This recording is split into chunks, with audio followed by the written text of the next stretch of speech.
Beredar foto supir truk yang jadi pemicu kecelakaan maut Simpang Rapak, Kota Balikpapan, Kalimantan Timur, Muhammad Ali atau MA 47 tahun tengah merokok.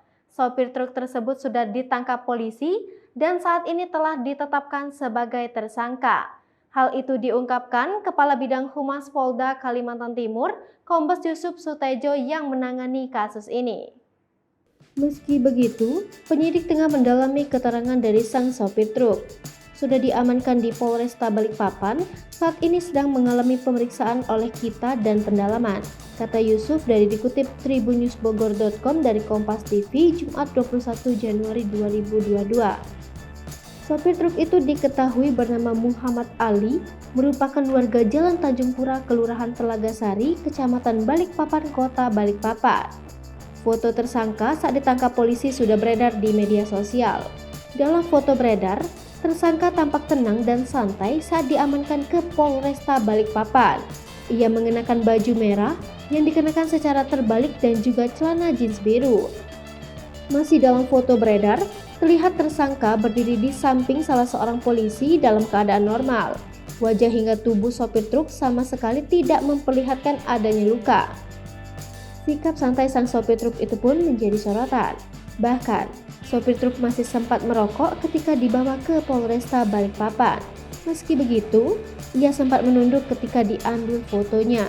Padahal sang sopir truk itu sudah menabrak belasan kendaraan dan menyebabkan 5 orang meninggal dunia. Menurut keterangan resmi dari polisi, truk tronton berplat KT 8534AJ tersebut mengalami remblong dan menabrak 6 mobil, yakni 2 angkutan umum, 2 mobil pribadi, dan 2 pickup. Selain menabrak mobil, truk tronton ini juga menabrak 14 motor. Kepala Divisi Humas Polri Irjen Dedi Prasetyo mengutip keterangan tersangka. Tabrakan terjadi karena pompa angin rem truk yang dikendarainya tidak berfungsi saat melintas di lampu merah Muara Rapak. Dedi menuturkan, akibat remblong tersebut, truk yang dikendari Muhammad Ali kemudian menghantam sejumlah kendaraan yang tengah mengantri di lampu merah. Mengenai kronologi kejadian, sopir truk mengaku ia keluar dari parkiran di Jalan Pulau Balang KM 13 Kelurahan Karangjoang, Balikpapan Utara sekitar pukul 5 waktu Indonesia Tengah. Ketika itu, ia mengemudikan truk tronton yang membawa kontainer seberat 20 ton di atasnya. Kontainer itu disebut berisi kapur pembersih air. Muatan tersebut hendak diantar ke Kampung Baru, Balikpapan Barat. Tiba di depan Raja Wali Foto yang berada tepat di KM 0,5 Jalan Soekarno-Hatta, Balikpapan, sopir truk sudah mulai mengurangi posneling dari 4 menjadi 3. Kemudian saat di depan Bank Mandiri, rem mendadak tidak berfungsi dan truk tronton meluncur laju. Akhirnya, menabrak kendaraan di depan yang sedang menunggu lampu merah traffic light Simpang Muara Rapak. Yang ditabrak pertama kali adalah pengendara sepeda motor menyusul kendaraan lain. Bahkan tiang lampu traffic light ikut roboh, tertabrak dan pagar pembatas rusak.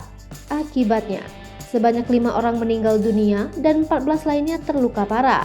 Meski begitu, Mabes Polri melalui Korps Lalu Lintas, kata Dedi, juga telah bergerak cepat untuk mendalami serta mengusut penyebab terjadinya peristiwa kecelakaan beruntun di Balikpapan. Dia menyebut pihaknya telah menerjunkan tim Traffic Accident Analyst Korlantas Polri ke lokasi kecelakaan.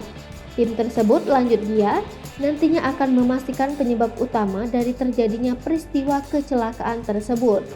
Dalam rekaman CCTV, terlihat truk menabrak kendaraan di depannya dari belakang secara lurus dan langsung hingga kurang lebih sejauh 100 meter. Melihat rekaman tersebut, timbul pertanyaan apa yang mesti dilakukan sopir dalam keadaan tersebut. Padahal, kalau dilihat di sebelah kiri, ada jalur kosong dan pepohonan. Logika sederhana ialah sopir bisa saja menghindari tabrakan beruntun dari belakang jika berani mengambil resiko membuang badan truk ke daerah pepohonan.